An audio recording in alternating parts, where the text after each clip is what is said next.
కాబట్టి ఈరోజు తెలంగాణ ముందు గత 10 సంవత్సరాలు మాట్లాడిన గలాలు ఇప్పుడు ఆ గలాలు లేవు. మళ్ళీ 3-4 గలాలే మిగిలినాయి, తక్కిన గలాలన్నీ కొట్టుకపోయినాయి. కాబట్టి ఇప్పుడు ఏమున్నా కానీ మళ్ళీ తెలంగాణ ప్రజలపైనే ఆ పరిస్థితి ఉన్నది. ఇవి అంటే ఇప్పుడు నా పాయింట్, ఇంత ఓపెన్ రాబరీ ఇది, అంటే ఒక రకంగా చెప్పాలని దోపిడీ, ఇది చిన్న చిన్న పదాలు, ఇది బందిపోటు, ముఠా, మాఫియా, అంటే ఇట్లా బండ్ల మీద పోతుంటే రోడ్ల మీద ఆపి చీకట్ల అన్ని ఎత్తుకపోయినట్టుగా ఎత్తుకపోతున్నారు. ఇంత ఓపెన్గా మీడియా లేదు, పోలీస్ లేదు, వ్యవస్థ లేదు, కోర్టు లేదు, ఎవరు రెస్పాండ్ అవ్వట్లేదు. మరి అదంతా ఎట్లా అయింది? ఇప్పుడు నవీన్ మిట్టల్ మీద మేము కొన్ని వీడియోలు చేసినాం. ఇక్కడ గంధంగూడలో 9 ఎకరాల 36 గుంటల భూమి ప్రైవేట్ వాడికి రాసిచ్చి పడేసారు సింపుల్ గా. బాలాసాయి బాబా ట్రస్ట్ పేరుతో ఉన్న భూములు ఫినిక్స్ వాడికి రాసిచ్చేసి, ఇప్పుడు ఏడున్నాడు నవీన్ మిట్టల్ అంటే ఆనే ఉన్నాడు. కనీసం రెస్పాన్స్ కూడా లేదు.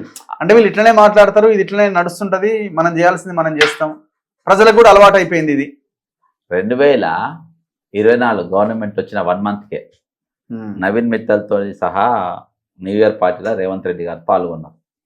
నవీన్ మిట్టల్ అంటోడు తెలంగాణ దాదాపు 1,00,000 ఎకరాల భూమి రైతులను మోసం ఆగం చేసిన పరిస్థితి. చాలామంది, కొంతమంది కబ్జాదారులు ఏమంటారు తెలుసా, నాకు కొంతమంది కలిసిన వాళ్ళు, నవీన్ మిట్టల్ చాలా డేరింగ్, పైసలు తీసుకుంటే పని బరాబర్ చేస్తారనే పేరు. అంతే, మినిమం 1 crore మినిమం 1 లంచం. వాడిని ఏ జైల్లో పెట్టాలి? నవీన్ మిట్టల్ అంటోడు వాడు దొంగ, వాడు ఏ జైల్లో ఉండాలి? జయేష్ రంజన్ అంటోడు ఏ జైల్లో ఉండాలి? అమయ్ కుమార్, అంతమంది, అమయ్ కుమార్ అంటాడు ఏం జైల్లో, అన్నం పీక్తాం పొడుస్తాం అన్నారు. ఇద్దరు కలిసి కాంప్రమైజ్ అయ్యి క్లోజ్ అని చాప్టర్. అమయ్ కుమార్ కూడా క్లోజే అంటే ఏమున్నది ఆడు.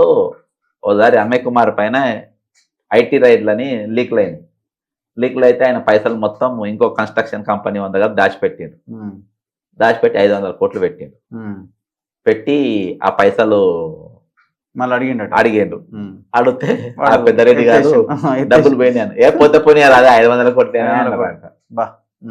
బీఆర్ఎస్ పెద్దలు. అట్లా వాళ్ళకి సరే ఏం ఫరక్ పడుతుంది, ఇంకో 500 కోట్లు నైన్కి ఇస్తారు, ఏమైనా ఇలా పైసలు కదా కావాలి.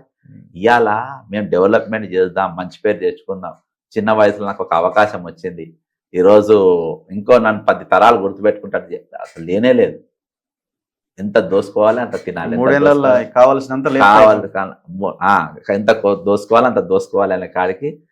అంటే ఆల్రెడీ కలెక్షన్ చేసిన వాళ్ళ దగ్గర వసూలు చేస్తున్నారు, కబ్జా చేసిన భూమి దగ్గర మాటలు పంచుకుంటున్నారు. కానీ ఇక కొత్త ప్రాజెక్టుల జోలికి పోయి మళ్ళీ అది కట్టించి పీకులాట ఎందుకని చెప్పేసి కాలి తిన్నోళ్ళ దగ్గరనే ఈరోజు గుంజుకున్న పరిస్థితి. కంప్లైంట్ చేశారు, వాట్ నెక్స్ట్ ఏంటి? పోతాం ఖచ్చితంగా, ఇది కోర్టులో పోతాం, ప్రతిదీ కోర్టులో వేస్తాం. కోడంగా లిఫ్ట్ గేరేసి కాదు నడవని, 10 ఏళ్ళు 20 ఏళ్ళు నడుస్తుంది నడవని. కానీ జనానికి దొంగలు అమ్మేసుకొని అవతల పడతాడు కదా, జనం కొనరు కదా. ఇప్పుడు ఇట్లా మన పబ్లిక్, ఎందుకంటే ఇల్లు కూలకుంటేనేమో కొను, ఆల్రెడీ ఇల్లు కొలుతున్నాయి కదా, జీవితాంతం కష్టపడితే ఒక ఫ్లాట్ కొనుక్కుంటాడు ఒక సగటు మనిషి. ఆ కొనుక్కున్న ఫ్లాట్ ఇల్లు కూడా కొట్టబట్టి ఇప్పుడు హైడ్రైడ్, ఇప్పుడు డ్రంక్ అండ్ డ్రైవ్ లా మందు నువ్వే ఆపుతావు, పర్మిషన్ ఇచ్చి నోట్ల పీక నువ్వే పెడతావు, అట్లా ఇల్లు నువ్వే ఆపుతావు, కబ్జా నువ్వే చేపిస్తావు, పర్మిషన్ నువ్వే ఇస్తావు, మళ్ళీ హైదరాబాద్ని బాబి కూలగొట్టమంటావు. కాబట్టి ఇప్పుడు హైదరాబాద్ వచ్చిన తర్వాత అంత ఇది. అందుకనే ఈరోజు భారతదేశం మొత్తంలో అత్యధికంగా పడిపోయిన రియల్ ఎస్టేట్ ఏంటంటే తెలంగాణ. 50% పడిపోయినాయి. 20 లక్షలు ఏం అమ్ముడు పోయేదంట మన దగ్గర ఏటా. అసొంటిది ఇప్పుడు 10కి వచ్చి 10 కంటే తక్కువనే పడిపోయిందంట ఈ ఇయర్ సర్వే ప్రకారం. కాబట్టి రియల్ ఎస్టేట్ చాలా భయంకరంగా పడిపోయింది. సరే, ఇప్పుడు పర్మిషన్ వచ్చింది బీఆర్ఎస్ లో, వాళ్ళు అందులో ఇన్వాల్వ్ అయినారు, తర్వాత కాంగ్రెస్ వీళ్ళు ఇన్వాల్వ్ అయినారు, మరి బీజేపీ వాళ్ళు ఉన్నారుగా, వాళ్ళు మాట్లాడాలి కదా దీని మీద. బీజేపీ అయినా అక్కడ అడ్వకేట్ ఆఫీస్ పెట్టింది, ఇంకెందుకు మాట్లాడతారు? ఇప్పుడు అన్న ఇక్కడ నడిచేది ఏంటంటే సిండికేట్ నడుస్తుంది. నీకు అది ప్రెస్టేజ్ ఎవరు ఇచ్చిన పర్మిషన్? మార్చిలా 2023 మార్చిలో నాకు డాక్యుమెంట్ ఉంది ఇచ్చింది. ఎవరు ఇచ్చినా బీఆర్ఎస్ ఇచ్చింది. అదే పర్మిషన్ వాళ్ళు వచ్చారు. ఇప్పుడు వీళ్ళు ప్రెస్టేజ్ కూలగొట్టమని ఏ బీఆర్ఎస్ నాయకుడు మాట్లాడు. ఇప్పుడు ప్రెస్టేజ్ ఎవరిది? మరి జనార్దన్ రెడ్డి కదా. మరి జనార్దన్ రెడ్డి, వైష్ణవ్, ఇంకోడు బెంగళూరు కంపెనీ. వీళ్ళందరికి మధ్యలో కూర్చోబెట్టి మాట్లాడేది ఈయన ఫైమ్. అన్నిట్లలో ప్రతి దాన్ని చెప్పినా కదా, అడ్వర్టైజ్మెంట్ కూడా వదలలే. కూలగొడతారు, కూలగొట్టి మామూలుగా కూలగొట్టి ఇనుప సామాన్లు వదిలేస్తారు కదా, అవి కూడా ఎత్తుకపోయి అమ్ముకుంటారు ఇప్పుడు. అయితే ఎట్లొచ్చిందంటే వాళ్ళు తప్ప ఈరోజు ఎవరు వేరేవాడు తిననీకి లేదు, వేరేవాళ్ళు బతకదు, సగటు మనిషి బతకదు. దాదాపు 1000 కంపెనీలు ఉంటాయి, అడ్వర్టైజ్మెంట్ ఇవ్వడానికి లేదు, ఓన్లీ నవ నిర్మాణం ఒకటే బతకాలి, వేరేవాడు ఎవరు. ఇక మరి తెలంగాణ ఫైనాన్స్ మొత్తం మీరే లూటీ చేసి ట్యాక్సులు రాకుండా చేసి ఇప్పుడు ప్రతి దగ్గర ఒక్కొక్క మున్సిపాలిటీ 3 కోట్ల రూపాయలు కడతారు. ఒక 200 యాడ్ కంపెనీలు ఉంటాయి. ఈరోజు ఎన్ని మున్సిపాలిటీ ఉన్నాయి, ఎన్ని వందల కోట్ల రూపాయలు ఈరోజు నష్టపోతుంది. అక్కడ డెవలప్మెంట్ ఏ విధంగా ముందుకు సాగుతుంది. అసలు నీకు రెవెన్యూల ట్యాక్సులు వసూలు చేస్తలేరు బాజాబ్తా. ఈరోజు ట్యాక్సులు తీసుకోవద్దన్నారు, ఎందుకంటే అన్ని ఒక్కరికే ఇస్తారు. ఒక్కరికే ఇచ్చి ఇప్పుడు ఆ పైసలు ప్రజా ఖజానాకు పోవాల్సిన పైసలు అనుమూల ఖజానాకు పోయినప్పుడు ఇక ప్రభుత్వం దివాళి తీయకుంటే ఏమి తీస్తారు? దివాళి కాలే కదా, దివాళి తీపిస్తున్నారు. ఒక బొగ్గుబాయి గనులు జాలి మనకు పైసలు తీసుకొని, మన అప్పు తీరు పని ఒక బొగ్గుబాయి జాలి కదా. 30 ఎకరాలు సరే, మనం ఎస్ఎఫ్టీ లెవెల్లో చూడకపోయినా ఎకరాల లెక్కలు చూసినా ఈజీగా 30 ఇంటూ 120-130 కోట్లు వేసుకోవచ్చు. అంతే, అంత ప్రాపర్టీ అంత ప్రాపర్టీ. ఎందుకంటే దాదాపు అపార్ట్మెంట్స్ కట్టేసింది కాబట్టి మనం ఎస్ఎఫ్టీ లెక్కనే చూడాలి. వేసుకుంటే 30,000 కోట్ల రూపాయలు సగటున ఉంటుంది ఈజీగా. కాబట్టి ఈరోజు ఒకటే చెప్తున్నా, ప్రభుత్వానికి చిత్తశుద్ధి లేదన్నా, మనము ప్రభుత్వం మారాలి, మీరు ఇట్లా చేయాలి అంటే మన పిచ్చితనం అవుతుంది. వీళ్ళు దొంగలని కన్ఫర్మ్ అయిపోయింది. ఇవాళ సిండికేట్, తెలంగాణ నడిచే సిండికేట్. ఏ పాలకుడు వచ్చినా అందరు ఇవాళ ఎంఐఎం పోయిన సరే వాళ్ళతో ఉన్నాడు, ఇప్పుడు వీళ్ళతో ఉంటాడు. బీజేపీ వస్తే బీజేపీతోనే ఉంటాడు. వాళ్ళకేం ఇదేం కాదు. దేశం కోసం, ధర్మం కోసం అనేది ఒకటి డైలాగ్ కోసమే, మన కోసం, మా కోసమే. ఇప్పుడు వాళ్ళు కూడా ఇన్వాల్వ్ అయ్యారు ఇందులో. ఉన్నారు, వాళ్ళు కూడా ఇందులో ఇన్వాల్వ్ ఉంటారు. ఆయన వియంకుడే ఇప్పుడు ఈయన సుదర్శన్ రెడ్డి కదా,